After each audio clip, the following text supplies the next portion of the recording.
codificado por Allan Kardec, difundido por Chico Xavier e Divaldo Franco. Sintonize o programa A Caminho da Luz, na Rádio Cisal, todas as segundas e quintas, às 18h30.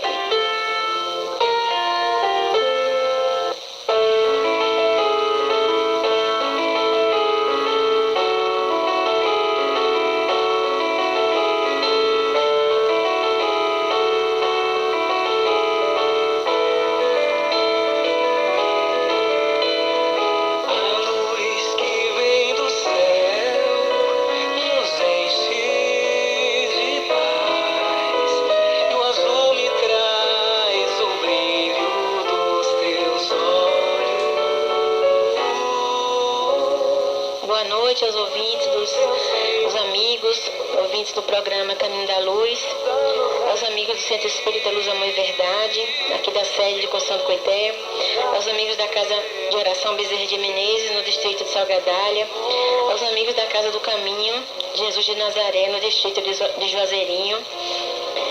Queremos cumprimentar e agradecer a presidência da Rádio Cisal e toda a equipe por estar aqui nos colaborando com esse programa com muito boa vontade, de modo especial nosso amigo Genivaldo Silva, nosso operador técnico. Nós queremos dizer que continuamos recebendo perguntas através do e-mail celave.coité@hotmail.com e através da página Centro Espírita Luz, Amor e Verdade no Facebook, e também as pessoas que fazem perguntas enviando aqui para a rádio. Então, meus amigos, sintam-se todos abraçados e vamos ter o nosso bate-papo hoje. Vou passar agora a palavra para o meu amigo Jurandir Cirino. Boa noite a todos os ouvintes, meus amigos queridos da Rádio Cisal, do programa A Caminho da Luz.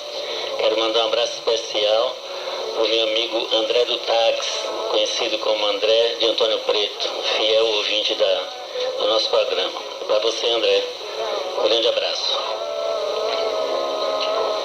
Temos muitos amigos, né, Jura? Graças a Deus. Que estão ouvindo o nosso programa, prestigiando, como o nosso amigo Lana, né, de Jalma Araújo, Lula, Selma, lá em Juazeirinho, Dinha, Salgadalha, toda a equipe de lá. E também os amigos do Centro Espírita Irmão Estrela, de Serrinha, onde Jurandir Cirino, nessa próxima sexta-feira, está lá fazendo uma palestra, né? Então, sintam-se todos convidados. Bem, gente, o tema central do nosso programa hoje é retirado do Evangelho segundo o Espiritismo, do capítulo 5, que tem como título Bem-aventurados os aflitos. Nós temos aqui os subtemas 4 e 5, que fala das causas atuais das aflições. As vicissitudes da vida, ou seja, os problemas da vida, são de duas espécies. Ou, se quisermos dizer, tem duas origens bem diversas, que importa distinguir. Umas têm causa na vida presente, ou seja, uns problemas que vivemos são causados por nossa vida presente e outros fora desta vida, em vidas passadas. Remontando a fonte dos males terrenos, reconhece-se que muitos são as consequências naturais do caráter e da conduta daqueles que o sofrem. Quantos homens caem por sua própria culpa? Quantos são vítimas de sua imprevidência, de seu orgulho e de sua ambição? Quantas pessoas arruinadas por falta de ordem, de perseverança, por mau comportamento ou por não terem limitado seus desejos? Quantas uniões infelizes porque resultaram dos cálculos do interesse ou da vaidade, nada tendo a ver com isso o coração? De dissensões, de disputas funestas poderiam ser evitadas com mais moderação e menos suscetibilidade. Quantas doenças e aleijões são efeito da intemperança e dos excessos de toda a ordem? Quantos pais infelizes com os filhos por não terem combatido as suas más tendências desde o princípio, quando eram ainda crianças? Por fraqueza ou indiferença, deixaram que se desenvolvessem neles os germes do orgulho, do egoísmo, da tola vaidade que ressecam o coração. Mais tarde, colhendo o que semearam, admiram-se e afligem-se com a sua falta de respeito e a sua ingratidão. Que todos os que têm o coração ferido pelas vicissitudes, pelos problemas e as decepções da vida, interroguem friamente a própria consciência, que remontem passo a passo a fonte dos males que os afligem e verão se na maioria das vezes não pode dizer se eu tivesse ou não tivesse feito tal coisa, não estaria nesta situação. A quem, portanto, devem todas essas aflições, senão a si mesmos? O homem é assim, num grande número de casos, o autor dos seus próprios infortúnios. Mas, em vez de reconhecê-lo, acha mais simples e menos humilhante para a sua vaidade acusar a sorte, a providência, a falta de oportunidade, sua má estrela, enquanto na verdade sua má estrela é a sua própria incúria, a sua própria falta de seu comportamento impróprio, né? Os males dessa espécie constituem seguramente um número considerável dos problemas da vida. O homem os evitará quando trabalhar para o seu adiantamento moral e intelectual. A lei humana alcança certas faltas e as pune. O condenado pode então dizer que sofreu a consequência do que praticou. As leis humanas, né? Mas a lei não alcança, nem pode alcançar a todas as faltas. Ela castiga especialmente as que causam prejuízos à sociedade e não as que prejudicam apenas os que as cometem. Mas Deus vê o progresso de todas as criaturas, eis porque não deixa impune nenhum desvio do caminho reto. Não há uma só falta, por mais leve que seja, uma única infração à sua lei, a lei de Deus, que não tenha consequências forçosas e inevitáveis, mais ou menos desagradáveis. Donde se segue que, nas pequenas como nas grandes coisas, o homem é sempre punido naquilo em que pecou.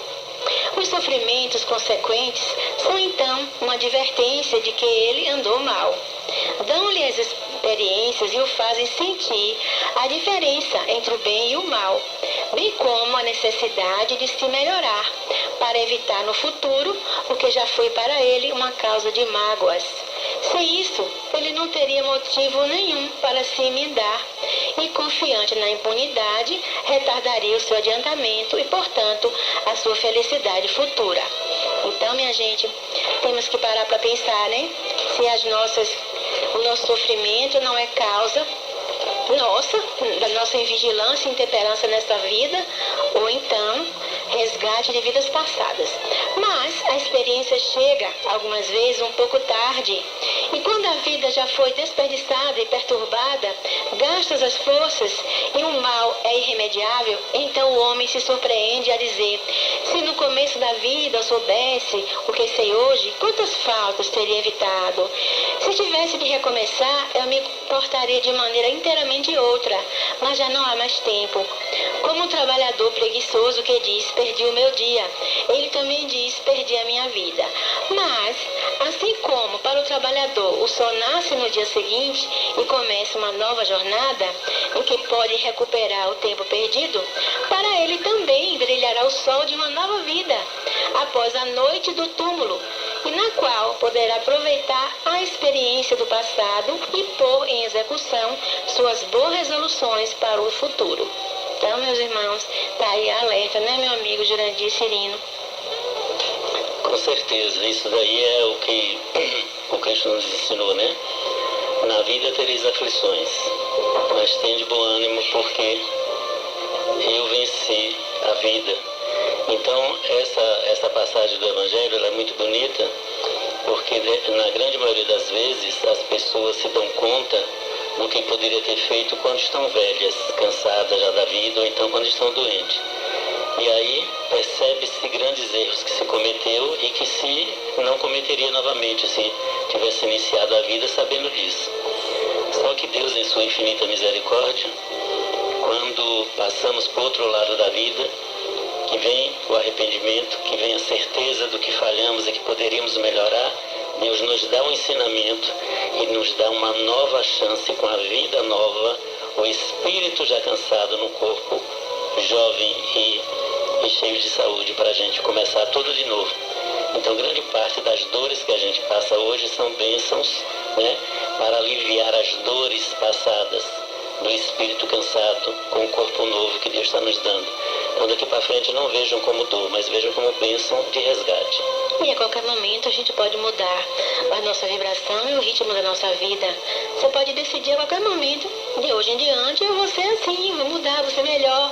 Você é uma pessoa mais amável com os outros, você é mais caridoso, mais alegre, mais otimista, mais compreensivo. Então, assim, a Bíblia, o evangélico, é cheio de casos que falam sobre isso, sobre a volta do filho pródigo. Quem é o filho pródigo? Somos nós quando resolvemos voltar à essência divina, não é, minha gente? É o encontro do Pai. Encontro do Pai.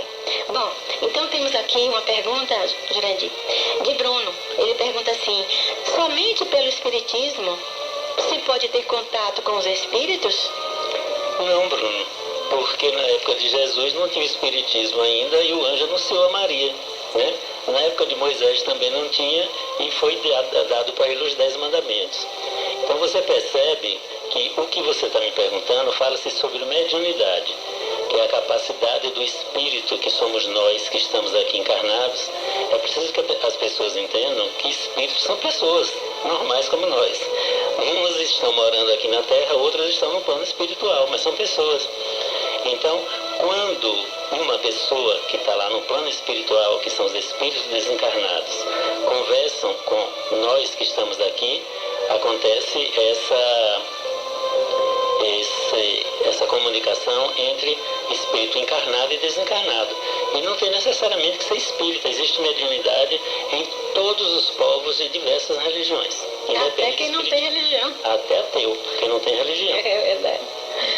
Edmundo pergunta: nas instituições espíritas há algum tipo de pagamento, tipo dízimo, qualquer coisa assim? Quem é? Edmundo. Olha, Edmundo, na casa espírita não existe nenhuma cobrança. Se um médico estiver atendendo, é de graça. Se um psicanalista estiver atendendo, é de graça. Se um psicólogo estiver atendendo, é de graça. Se um professor estiver atendendo, é de graça.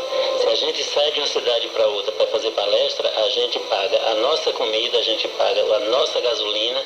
Ninguém recebe literalmente nada.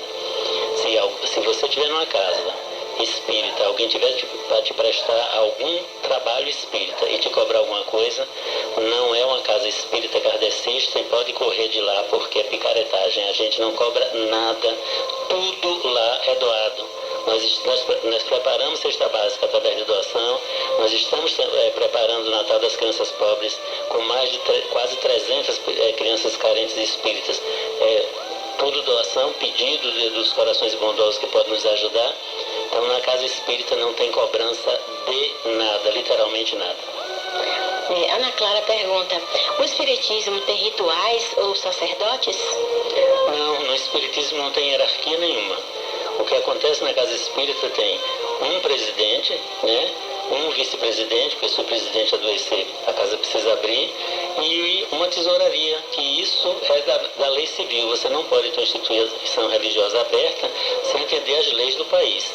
Então, pelo Código Civil de 2002, nós temos que ter uma diretoria para que compunha, né, o estatuto, que deve ser registrado nos cartórios civis e perante a Receita Federal, para que a Prefeitura dê o alvará de licença de funcionamento. Então, essas pessoas é que coordenam essas doações para manter a casa aberta, para pagar luz, energia e para fazer esse trabalho social que a gente faz, mas não tem hierarquia nenhuma, não. Tem muito voluntário, né? Graças a Deus. Gilmara pergunta: o espiritismo é proselitista? Existem campanhas para que as pessoas se tornem espíritas? De jeito nenhum. Gilmara, o espiritismo, ele só usaria do proselitismo se fosse a necessidade de dízimo, né? Nós não cobramos nada de ninguém, como eu acabei de falar. Então, a nossa intenção é que, se você é católica, você continue sendo católica. Se você é evangélica, você continue sendo evangélica. É melhor você ser uma boa evangélica do que uma má espírita. A gente não quer trazer as pessoas para aqui. A gente quer que as pessoas se espiritualizem. Deixe de acreditar em dogmas que atrasa a vida da gente, deixe de acreditar em fé cega, como a gente está vendo aí, muita gente matando em nome de Deus, né? Muita gente perseguindo com sectarismo em nome de de Deus. Então o que o Espiritismo quer é a sua divulgação para que as pessoas cresçam em Cristo, só isso. Que entendam o que acontece depois da morte física, né? Que é uma dor muito grande para quem não tem essas informações. Exatamente. Mas a gente não está aqui para arrebatar fiéis de forma alguma. Cada um fica onde se sentir melhor, naquela religião que lhe faz melhor. E estiver encontrando seu Deus interior nela. Interior, exatamente. Como o Espiritismo, Hilda pergunta, como o Espiritismo se relaciona com as demais religiões? Olha, Hilda, o Espiritismo é uma doutrina, na verdade, aberta para o respeito às crenças. Então, como a gente acabou de dizer, a gente tem respeito por qualquer crença de cada pessoa, porque cada um de nós está num grau de evolução diferente um do outro. Então é preciso que você respeite as diferenças. Tem alguém que encontra Cristo no Espiritismo, muito bem-vindo. Tem outras pessoas que encontram na igreja evangélica, fica onde está e seja muito feliz lá. Outras pessoas precisam de cultos que algumas pessoas têm preconceito, que são cultos de Umbanda, são cultos indígenas, por algumas pessoas considerados como religiões pagãs. Nós não julgamos ninguém, nós sabemos do livre-arbítrio. E livre-arbítrio é a vontade, né, intocável que Deus dá a cada um de nós. Como nós sabemos que cada um responde por si a Deus, né? Está lá em Coríntios, cada um presta conta de si próprio a Deus. Então a gente orienta as pessoas, mas elas ficam onde elas estão, onde elas se sentem bem, com todo respeito, nós não intervimos. Bom, o Wilson pergunta aqui, a ligação do espírito tem seu início na fecundação, porém, quando esse processo se completa, no nascimento ou aos 7 anos de idade? Olha isso. Quando há fecundação, o espírito já se liga ao feto, mas de forma leve. O espírito não está preso ao ventre da mãe, ele está ligado, o fluido vital já está ligado. Mas o espírito está verdadeiramente ligado, que não pode mais desistir, que não pode mais sair, né? Pelo nascimento. Você encontra isso na pergunta 344 do Livro dos Espíritos. Desse momento em diante que a criança vem ao mundo, que ela nasce, só existe o desligamento pelo desencarne, pela morte física. Até a noite, quando a gente dorme, que a gente entra em sono profundo, o espírito sai do corpo, mas continua ligado. Você vai para o mundo espiritual, mas você continua ligado ao espírito. Tanto que qualquer problema que você tem, o espírito imediatamente volta do mundo espiritual e adentra o seu corpo.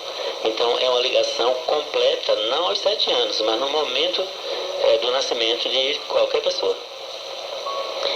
Ana Lúcia pergunta, ouvi um programa espírita no canal TV Mundo Maior, 2 palestras com 2 oradores diferentes, 2 afirmações sobre o mesmo assunto, mas que diferem nas respostas. Um disse que se eu me caso com alguém e me separo por culpa do outro, em outra encarnação tenho que voltar para dar continuidade ao que tinha sido programado. O outro expositor disse que não é justo alguém que tentou de todas as maneiras fazer com que o casamento desse certo, ter que voltar em outra encarnação com alguém que se negou a ficar junto nesta. E aí, o que é que você me diz? Eu lhe digo, Ana Lúcia, que as respostas são divergentes, mas a resposta verdadeira espírita é de que o seu karma nessa separação acabou. O karma do seu companheiro continua, mas o seu não. As pessoas precisam ter muito cuidado com essa coisa de karma, porque sempre foi dito, e ainda é dito por alguns ortodoxos, que nós temos que aguentar a dor, porque nós temos que pagar o preço de uma outra vida com aquilo que estamos devendo para o outro. Não é bem assim. A vida reencarnatória, ela projeta as pessoas que entram na sua vida e que saem. Todas as pessoas que cruzam o seu caminho, ela estava no seu processo reencarnatório. Uma união afetiva, de companheirismo, seja casado ou que vive junto, não importa, né? É pessoa que você veio realmente com resgate. Agora, no momento que você fez a sua parte, que você cuidou do seu casamento, que você quis ter seu filho, e que essa pessoa não valorizou e lhe agrediu, você tem todo o direito de sair, recomeçar a sua vida, fazer uma nova família, encontrar uma outra pessoa, e pode ter certeza que a vida espiritual não vai lhe cobrar 1 centímetro, Porque você fez a sua parte, se libertou do seu karma. Se ele não fez a parte dele, o karma dele continua para vir resgatar isso, mas não mais com você. Com uma outra companheira que vai lhe dar esses ensinamentos. Pode ficar tranquilo. E ela ainda completa aqui. Será que é justo eu ter que voltar com alguém que não me respeitou, mesmo eu tendo feito o possível para continuar? Se o casamento não teve continuidade por culpa do outro, por que eu tenho que voltar para dar continuidade a algo que eu não causei? Com toda razão, você está coberta de razão. Ela acaba respondendo. Pode ter certeza que você não vai voltar por causa disso, não. A culpa não é dela, não. Não, de jeito nenhum. A Conceição pergunta, o que se entende por desenvolvimento mediúnico? Desenvolvimento mediúnico é a capacitação que você tem de educar-se para trabalhar com a espiritualidade. Na nossa doutrina existem livros, né? O livro dos médios, por exemplo, ele lhe diz tudo sobre mediunidade, como se usa, como acontece, né? O que as pessoas têm que fazer. Ele educa a mediunidade para que quando o espírito vem ao seu corpo, você não entregue seu corpo ao espírito, mas você o receba controlando a sua lucidez, controlando o seu corpo. É diferente de algumas outras religiões em que o espírito se aposta do corpo da pessoa e, às vezes, em grande maioria das vezes, expõe essa pessoa às coisas ridículas. Ela está tomando cachaça, está fumando, está bebendo ovo, ela está colocando coisas que, depois que a pessoa desincorpora, fica meio que envergonhado, e a família dessa pessoa também envergonhada. Por quê? Porque ela apesar de ter o dom da mediunidade, ela não tem a educação necessária para frear os excessos dos espíritos que vêm para a sua incorporação. Gilmário pergunta, mais ou menos relacionada, que recomendações devem ser dadas aos médiuns? Primeiro, procurar ter sentimentos, né? Compreensão do que acontece, estar ligada ou ligado no bem, né? Conhecer a doutrina para poder se educar e, sobretudo, vibração no bem. Pensamentos ruins, imediatamente entra em oração, né? Para não entrar em sintonia com espíritos de baixa ponta e ser incorporado por eles, e ser induzido por eles a fazer coisa ruim. A pessoa que está com o coração cheio de amor, que está vibrando no bem, que está vigiando e orando diariamente, recebe espíritos que vêm ajudar, não vem espírito que vem fazer obsessão e fazer coisas ruins. Então, esse médium tem que estar em contato com o bem, em contato com Cristo, em contato com os ensinamentos do Pai. Foi para isso que ele teve a mediunidade. Judede pergunta, o Espiritismo tem alguma explicação para as crianças anencéfalas? Olha, como é o nome dela? Judete. Olha, Judete, nós estamos passando por um processo onde vai ter muitas dessas crianças encarnando agora, porque nós estamos saindo de um período, nosso planeta está saindo de um período de provas e expiações para um processo de regeneração. Então, uma criança que nasce com microcefalia hoje, por exemplo, ele é uma criança que vai ser totalmente dependente a vida toda. Se você deixar sem água, ele vai morrer desidratado, né? Mas ele vem programado juntamente com toda a família. São devedores que precisam resgatar débitos com ele e ele aprender a lei do amor. Já foi usado quase todos os propósitos para ele crescer e ele não consegue. Então ele só vai aprender a amar dentro de uma encarnação onde ele dependa de tudo para o outro. Aí ele vai aprender a começar a ver a lei do amor. O espírito dele, o corpo não, mas o espírito dele vai perceber o cuidado que as pessoas estão tendo. Então isso é expiação para o espírito e é prova para toda a família. Olha, chegou uma pergunta agora pelo rádio, né? De uma pessoa que não se identificou. Ele diz assim, um primo levantou uma quantia em dinheiro para usá-lo numa plantação e resolveu comprar um carro. O carro pegou fogo, dando perda total. Tem quem diga que foi revolta dos espíritos. Isso pode acontecer? Não. O espírito ele não tem essa capacidade para adentrar na vida da gente dessa forma. O que aconteceu com ele foi a fatalidade, né? Ele pegou dinheiro para uma coisa e desviou para outra coisa. Aí, por uma questão até de ensinamento da vida, ele passou por isso para poder não fazer mais, mas não que espírito nenhum tenha a ver com isso. Isso é ensinamento da própria vida para que ele seja mais honesto com ele mesmo, só isso. A gente precisa aprender o seguinte: a vida é uma exímia cobradora, não faça nada de errado, porque a própria vida cobra, a vida não esquece. Então, mesmo ele achando que ninguém estava vendo, mas a consciência dele sabe disso. Então aconteceu um acidente para que ele se resolva. Não tem problema nenhum, isso aqui não tem intervenção nenhuma de espírito, não. É muito comum, não é, Jura, as pessoas atribuírem a espíritos, a obsessores, as coisas ruins que acontecem, mas muitas vezes somos nós mesmos que abrimos essas portas. A maioria das vezes. Então aí, como a gente não quer assumir, a gente diz, foi um espírito que me induziu aquilo, foi uma macumba que fizeram pra mim. Nada disso, gente, é a gente mesmo. Tem uma coisa que as pessoas precisam entender. Às vezes as pessoas vão ao centro ou as pessoas começam a orar pedindo coisa aos espíritos. Os espíritos não fazem nada. Os espíritos não fazem isso por nós, não. Os espíritos nos ensinam a fazer. Todo o crescimento nosso vem de dentro de nós. Nós somos induzidos a procurar o bem, a enfrentar as nossas dores e fazer o crescimento. Os espíritos não mandam presente de graça para ninguém, não. Eles nos dão inspiração, se a gente pedir força, coragem, e se a gente tiver uma sintonia boa, eles podem realmente nos dizer, olha, mentalmente, né? Vá por aqui, faça isso, mas isso aí depende da nossa sintonia.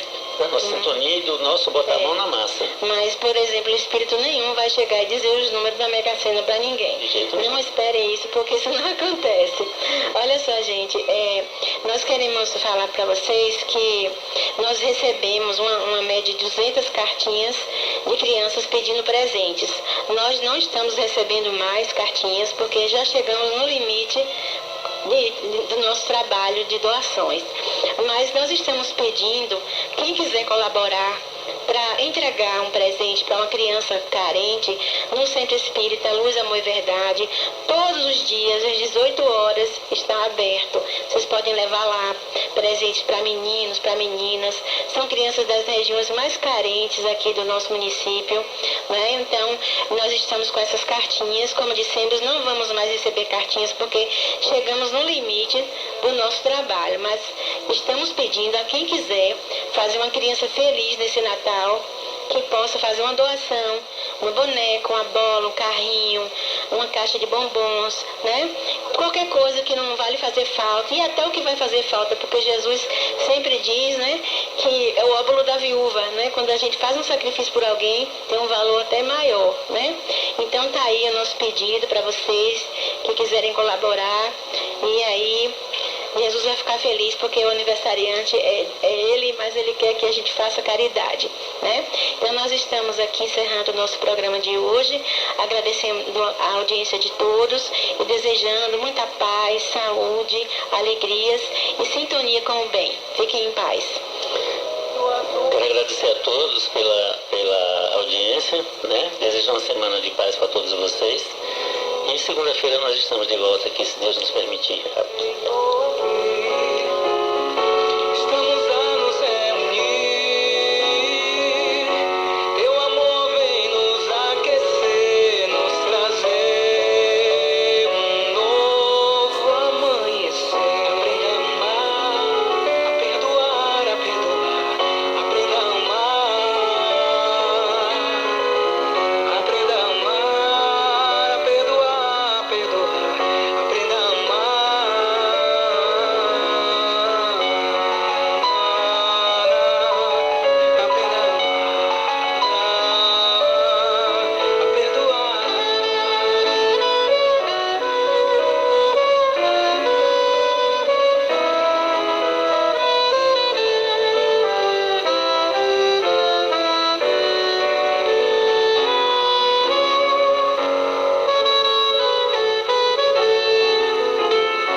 Difundido por Chico Xavier e Divaldo Franco. Sintonize programa A Caminho da Luz, na Rádio Cisal, todas as segundas e quintas, às 18h30. Codificado por Allan Kardec, difundido por Chico Xavier e Divaldo Franco. Sintonize programa A Caminho da Luz, na Rádio Cisal, todas as segundas e quintas, às 18h30.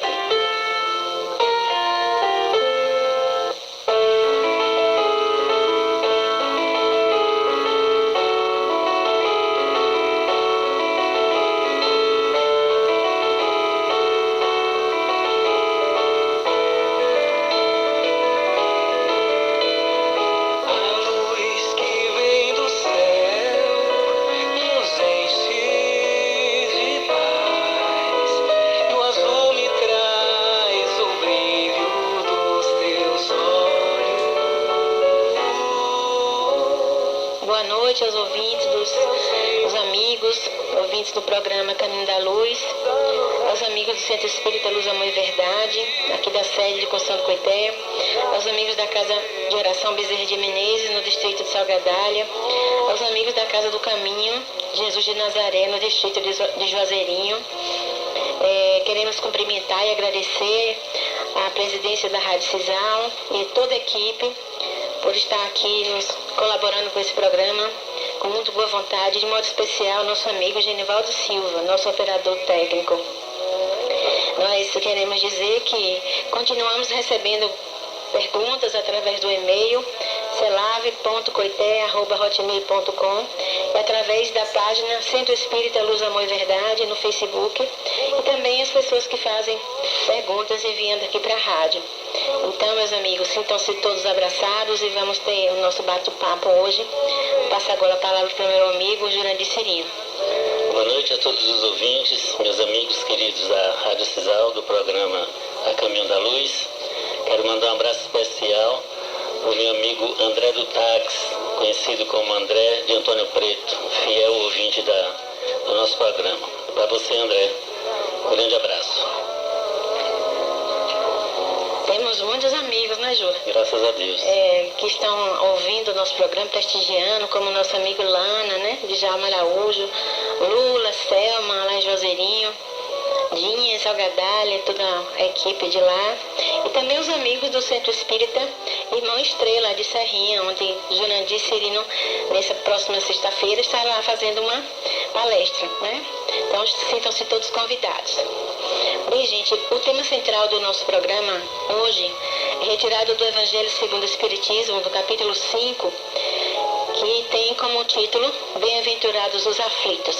Nós temos aqui os subtemas 4 e 5, que fala das causas atuais das aflições. As vicissitudes da vida, ou seja, os problemas da vida, são de duas espécies. Ou, se quisermos dizer, tem duas origens bem diversas, que importa distinguir.